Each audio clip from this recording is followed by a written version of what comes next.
Polümeerlahendustele spetsialiseerunud rahvusvahelisse kontserni kuuluv Sigma Polymer Group on usaldusväärne ja uuendusmeelne tööstusettevõte, kelle põhitegevuseks on kvaliteetsete kummidetailide tootmine.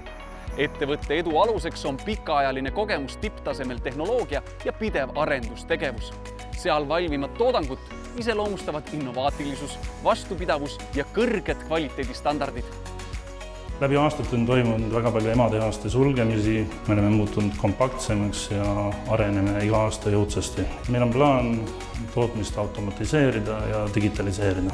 28 aastat järjepidevalt Kuressaares tegutsenud tootmisüksus pakub tööd ligi 130 inimesele, olles nii üks maakonna suurimaid tööandjaid. Oma töötajaid väärtustav rahvusvahelise haardega Sigma Polymer Group on tähelepanuväärne näide maakonna tööstussektori kestlikkusest ja konkurentsivõimest maailmaturul.